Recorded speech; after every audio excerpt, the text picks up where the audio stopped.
paz do Senhor a todos. Vamos iniciar então mais esta nossa reunião e hoje nós vamos estar falando aos irmãos sobre o Espírito Santo em Lucas e Atos, sobre a ação do Espírito Santo no Evangelho de Lucas e no livro de Atos. E isto servindo como modelo pentecostal para nós cristãos hoje. Para nós cristãos hoje. O Marcelo chegou. Pai do Senhor Marcelo, Deus abençoe. Pastor Marcelo. Amém, amém, amém. Deus abençoe a todos. Amém. Glória a Deus pela sua presença. Já iniciamos, tá ok, pastor? Ok. Deus abençoe. Então, amados, eu preciso primeiramente trazer para vocês o quê? Trazer para vocês que o Espírito Santo, ele vai agir nas nossas vidas continuamente. Então, ele vai nos trazer padrões de comportamento, ele vai nos trazer assim ações transformadoras, coisas que vão mudar a nossa vida ao longo da nossa relação com ele, ao longo dessa relação com o Espírito Santo. Então é isso que nós vamos apresentar aos irmãos hoje nesta nossa reunião. E eu vou iniciar com a leitura sugerida pela revista da Escola Bíblica das Assembleias de Deus. E a leitura está em Lucas, no seu capítulo 1, a partir do versículo 21. Os irmãos, se não quiserem fazer a leitura, não se preocupem, eu vou fazer por aqui. E ela nos traz da seguinte maneira: e o povo estava esperando a Zacarias e maravilhava-se de que tanto se demorasse no templo. E saindo ele não lhes podia falar, e entenderam que tivera alguma visão no templo. E falava por acenos e ficou mudo. Esse é um dos textos sugeridos, meus amados. E aqui eu acredito que todos vocês saibam e conheçam. Ele foi sorteado para estar no templo, e como sacerdote que era, e ele, ao entrar lá, ele teve uma revelação de um anjo dizendo que ele iria ser pai.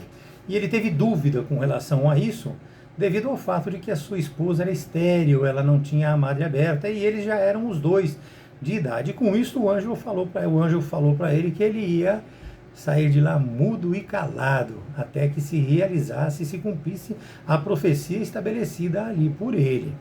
O segundo texto, meus amados, está em Atos 2, que nos diz da seguinte maneira: cumprindo-se o dia do Pentecostes, estavam todos reunidos no mesmo lugar, e de repente veio do céu um som, como de um vento veemente e impetuoso, e encheu toda a casa em que estavam assentados. E foram vistas por eles línguas repartidas como de fogo, as quais pousavam sobre cada um deles. E todos foram cheios do Espírito Santo e começaram a falar em outras línguas, conforme o Espírito Santo lhes concedia que falassem. Aqui eu gostaria apenas de deixar claro com os irmãos que eles estavam falando ali em outras línguas. Ali existiam mais de 70 idiomas diferentes, então eles falavam no idioma de cada pessoa que ali estava. Mas iniciando, meus amados, para que nós não fiquemos apenas presos nesta relação entre Lucas e Atos, eu gostaria de mostrar para os irmãos em alguns textos, alguns poucos textos, porque o tempo é escasso, a ação do Espírito Santo desde o início. Então eu gostaria de ressaltar a todos que o Espírito Santo, já em Gênesis 1, no seu versículo 2, ele já estava ali presente, onde se relata que o Espírito de Deus pairava sobre as águas. O Espírito de Deus ali, ele já pairava sobre as águas. Em Salmo 51, no Antigo Testamento também, Davi clamando a Deus para que não fosse retirado dele o seu Espírito. Então nós vemos mais uma vez o Espírito Santo de Deus. Entre estes e tantos outros textos, eles mostram o agir do Espírito Santo, ou seja, o agir do Espírito de Deus e o seu poder que hoje nos é apresentado. Hoje nós tomamos esse conhecimento.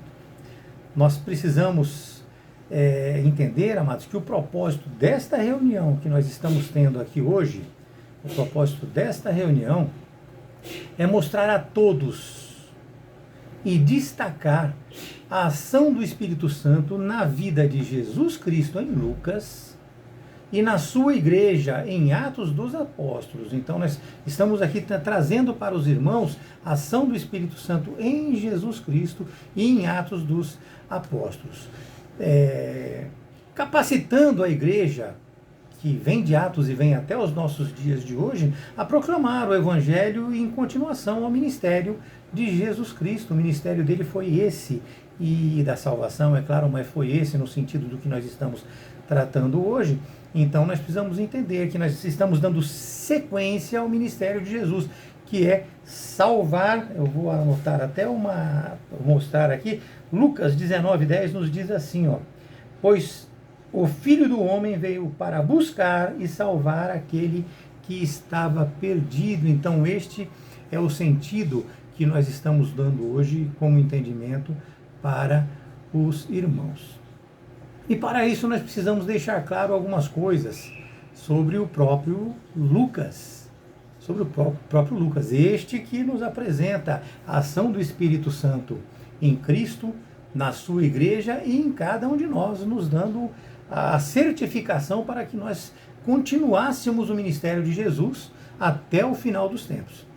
Então nós precisamos deixar claro, meus amados, que Lucas, ele era médico e que ele, a princípio, estava em uma missão de colher relatos históricos que seriam encaminhados a Teófilo. Então ele veio com essa missão. Teófilo ele queria provas, ele queria conhecer a historicidade de Cristo, aquela relação de Cristo com o mundo. Então ele queria conhecer tudo aquilo mais profundamente, e para isso ele trouxe e mandou quem? Lucas, oferecendo que ofereceu a Teófilo também e a todos os leitores que agora nós somos, o rigor e a certeza de todos os fatos. Ele nos apresenta alguma coisa assim de elevado grau de confiabilidade. Ele usa sempre o termo provas infalíveis em seus escritos. Todos os seus escritos no original, nós vemos o termo tequimeria, ou tequiméria, ou tequimeria, que é utilizado por ele. Isso diz infalíveis, ou seja, seus escritos são infalíveis, porque ele verificou, constatou e participou rigorosamente de tudo. Preciso deixar claro para os irmãos também que o Novo Testamento, ele escreveu cerca de 27%, somente nesses dois livros, 27% do Novo Testamento está escrito, e foi escrito através de Lucas. Ocorre que Lucas, amados, ao se relacionar com a história, ele também se relacionou com Cristo, e ele se relacionou com fatos reais que ele viveu, entendendo que eu já estou deixando claro para vocês que ele acompanhou Paulo. Ele não esteve com Cristo, ele acompanhou Paulo, então ele foi um historiador.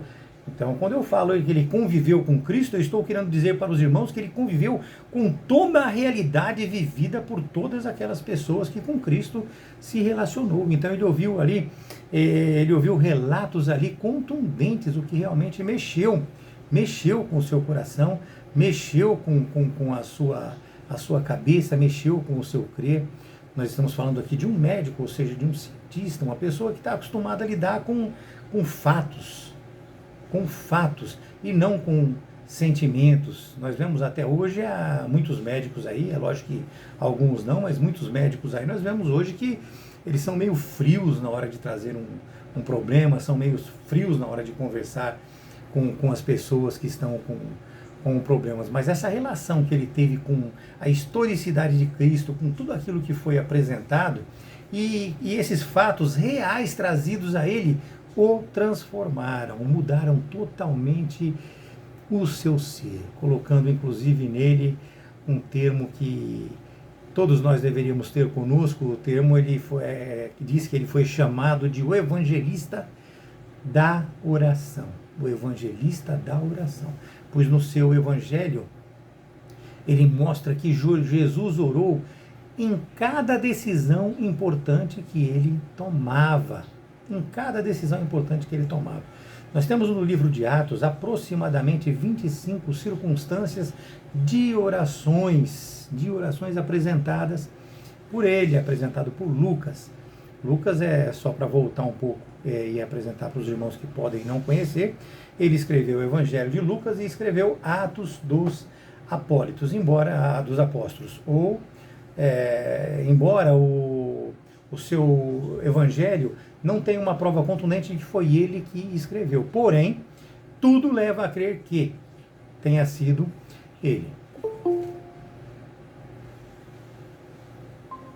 Paz do Senhor, Salete. Deus abençoe. Já iniciamos, viu? Amados, ele registrou fatos sobre a vida e a obra de Cristo em vários textos, vários. Eu vou ler apenas alguns, vou apresentar apenas alguns para os irmãos, mas são vários textos. Ali em Lucas 1, no seu versículo de 1 ao 3, ele enfatiza o papel do Espírito Santo no advento do Messias, ou seja, na vinda do Messias. Ele já apresenta ali o que foi que trouxe o Espírito Santo, a revelação, o Espírito Santo indo falar com Maria, o Espírito Santo levando a Isabel e Zacarias, o advento de João Batista. Em Lucas 13, 15, ele fala na vida de Isabel e de Zacarias, como eu já comentei no início da aula com os irmãos. De 13 a 67, ele fala, versículos de 13 a 67 de Lucas capítulo 1, ele fala sobre a concepção virginal de Maria, sobre tudo aquilo que aconteceu, tudo aquilo que ia acontecer. Isso nós precisamos fazer uma leitura bem aprofundada, e como aqui nós não temos muito tempo, eu estou apresentando os textos para os irmãos, que os irmãos interessados podem ler depois e ter claramente, ter esclarecido tudo o que está ali escrito. Em Lucas 3, versículo 16, meus amados, ele enfatiza que o poder de Cristo, ele vai enfatizar ali, o poder de Cristo para batizar com o Espírito Santo e com fogo, com o Espírito Santo e com fogo. Paz do Senhor, Emanuele. Amém, meu irmão. Estou com um problema no meu celular, que eu não consegui entrar antes. Tá, muito bem, Evandro. Fica tranquilo, Deus abençoe, viu? Nós já iniciamos aqui. Ah, tá muito bem. Deus abençoe. Obrigado, viu, pela participação de vocês também. E em Lucas, ele fala muito sobre a concepção virginal de Maria, meus amados. Ele enfatiza também o poder dele para batizar com o Espírito Santo, para batizar com fogo. No batismo de Cristo é relatado que o Cristo, ao orar, os céus se abriram e o Espírito Santo desceu em forma de pomba sobre ele, e que veio aquela voz, como nós lemos, de uma maneira contundente, na verdade, que este é o meu Filho amado em qual me comprazo. Lucas 3, versículo 22, não é verdade? Então, ele revela, através disso tudo, a ação do Espírito Santo na vida de nosso Senhor Jesus Cristo. E ele marca dessa maneira o início do ministério de Jesus Cristo. Marca quando ele fala que o Espírito Santo levou Cristo ao deserto para que ele fosse tentado por 40 dias, e ele fortaleceu-se ali pelo jejum e pela oração, sendo a sua vitória a demonstração da capacitação para que ele pudesse exercer o seu ministério. E essa capacitação, ela veio através do quê? Veio através do Espírito Santo, porque ele venceu o diabo, ele venceu o maligno através do poder do Espírito Santo e da palavra de Deus. Vencida, meus amados, esta tentação, nós sabemos que ele voltou para a Galiléia e ele foi ali conduzido pelo Espírito Santo para ministrar naquela região e em vários lugares. E dali ele foi novamente para Nazaré. E com o advento da chegada dele em Nazaré, o lugar para onde ele foi, para a sinagoga. Chegando na sinagoga, ele abriu o rolo de Isaías e leu. Vejam que profundo, meus amados. O Espírito do Senhor é sobre mim. O Espírito do Senhor é sobre mim. Lucas 4, versículo 18. Ele afirmou que ali estava se cumprindo aquela profecia de Zacarias. Ele declara que a unção do Espírito qualifica seu ministério para evangelizar, para curar, para libertar e para restaurar os pecadores, meus amados irmãos, demonstrando assim que a unção do Espírito foi presente na vida e no ministério dele e o capacitou para cumprir o quê? A sua missão. Hoje, a nossa missão, aquela para o qual o seu Pai o havia enviado, como eu li para os irmãos aqui, buscar e salvar aquele que estava perdido.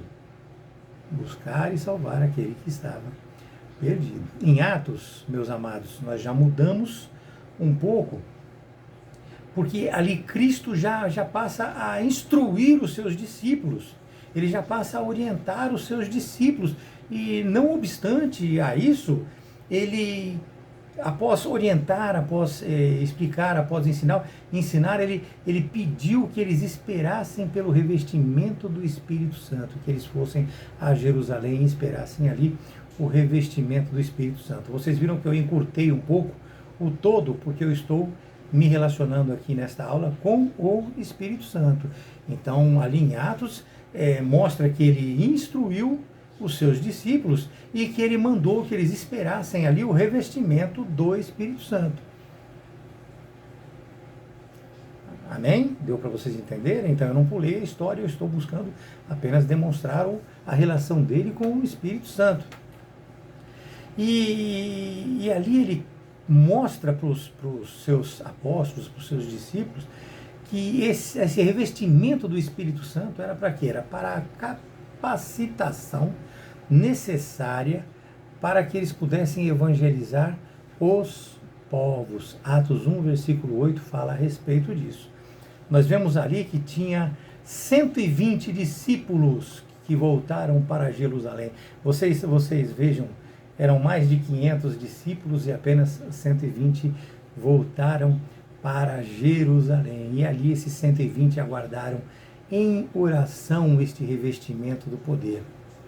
Eles aguardaram em oração esse revestimento do poder. Poucos, acredito que sim, muito poucos.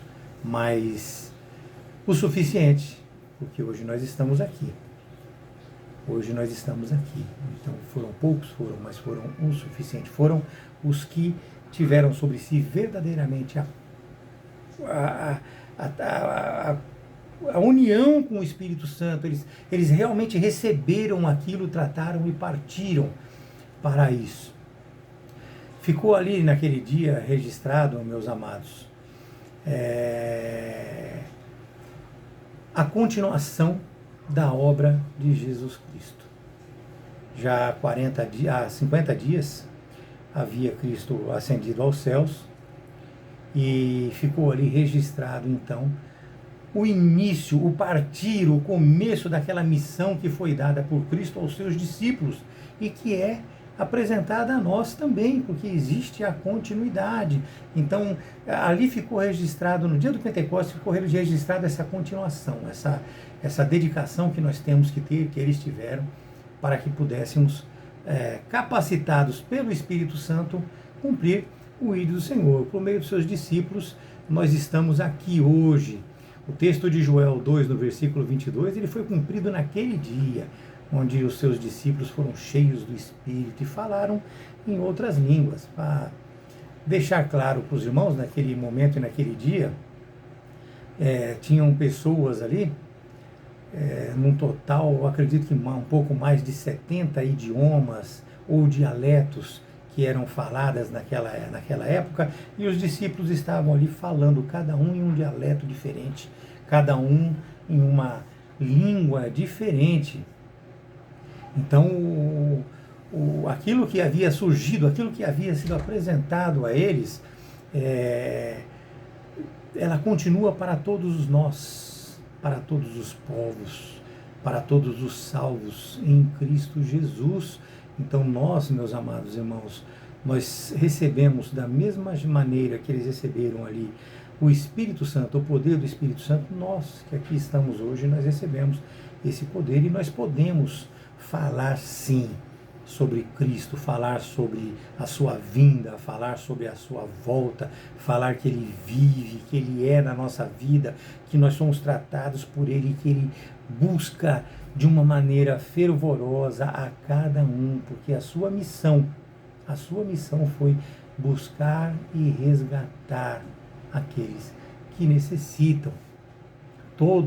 Amados irmãos, todo salvo em Jesus Cristo, ele recebe o Espírito Santo na conversão. Isso nós já entendemos dessa maneira. Porém, o batismo com o Espírito Santo é algo distinto, é alguma coisa nova, é uma coisa que muitos de nós ainda não conhecemos, muitos de nós ainda não nos relacionamos com isso, não entendemos muito isso, nós não entendemos essa relação. Se nós recebemos o Espírito Santo na conversão, nós agora precisamos ser batizados pelo Espírito Santo. E é verdadeiramente assim.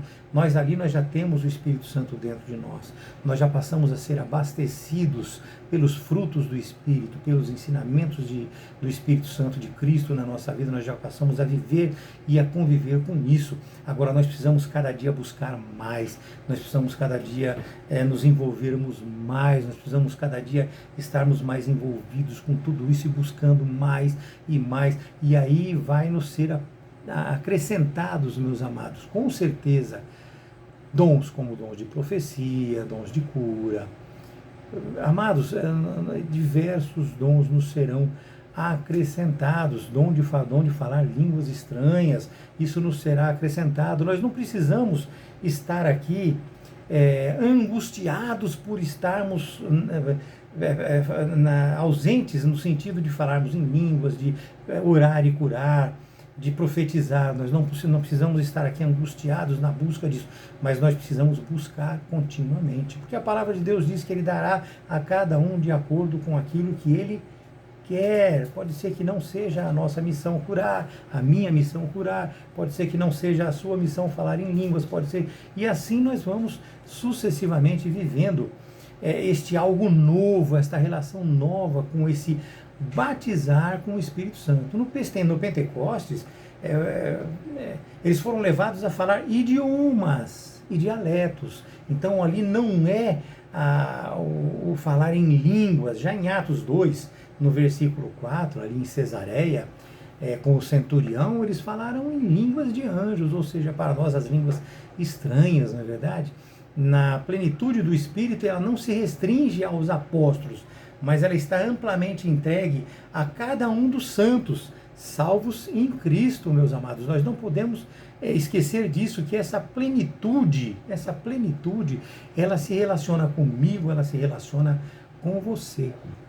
No Pentecostes, foram levados a falar mais de 70 idiomas, como eu já disse para os irmãos.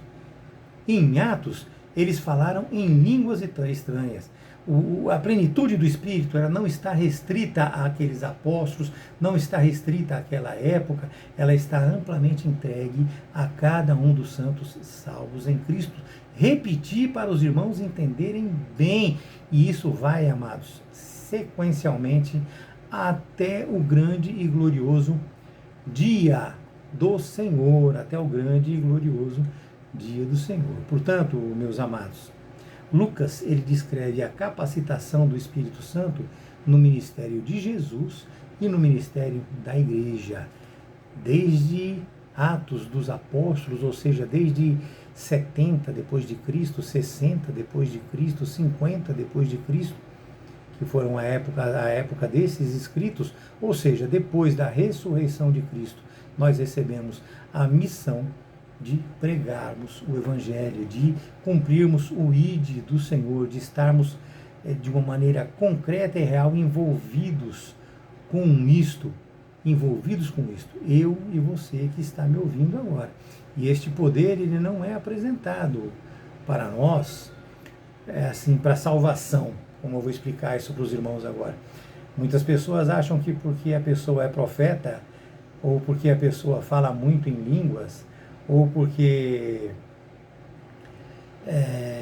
ele ora e cura, ele ora e faz, ele ora e acontece, ele é uma pessoa que vai ser salvo. Nós precisamos entender que esse poder de Deus, ele não vem para que você seja salvo, ele vem para que seja a igreja edificada. Então, não misturem uma coisa com outra. Não é porque aquele profetizou hoje que ele vai profetizar amanhã. Não é porque aquele curou hoje que ele vai curar amanhã. Ele está ali para poder cumprir a vontade de Deus naquele momento. Então, esse poder que vem do Espírito Santo, meus amados, ele não vem para a salvação daquele, mas ele vem para a unção dos salvos, para o testemunho e serviço do cristão. Então você usa o poder de Deus para quê? Para testemunhar sobre Deus, para trabalhar como cristãos que somos, para cristãos, para poder exercer funções dentro da igreja, para que nós possamos edificar a igreja e para que nós possamos falar de Cristo. Este é o padrão pentecostal. É assim que a igreja pentecostal entende, é assim que as Assembleias de Deus elas entendem. Que você possa permitir verdadeiramente a ação do Espírito Santo na sua vida, que você abra verdadeiramente o seu coração, que você realmente e verdadeiramente se entregue ao Espírito Santo, permita que ele fale com você, permita que ele haja na sua vida, trazendo a você transformação, permita que ele mude, transforme a relação que você tem com as pessoas. O Espírito Santo, ele fala de uma maneira grandiosa aos nossos corações, através da palavra e através dos alertas que eu costumo dizer. O cristão, o verdadeiramente cristão, o salvo, ele quando ele vai praticar alguma coisa errada, ele tem um sinalzinho aqui, opa, isso não está certo, você não deve fazer. Não se envolva com isso. Não faça. Então, meus amados, que você possa permitir verdadeiramente a ação do Espírito Santo na sua vida. E eu anotei aqui, para poder passar para os irmãos,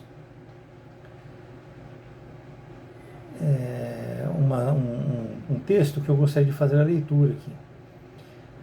Ele veio revestido do poder do Espírito Santo, ele nos deixou o Espírito Santo para sermos também revestidos e para que nós tenhamos o poder da restauração e de serviço para poder apresentá-lo a todos. Então, meus amados, o Espírito Santo não foi apenas para a época dos apóstolos, mas também para nós, nos dias de hoje. Não desista, não pare, tá bom? Mantenha-se firme, buscando esse revestimento, em nome de Jesus.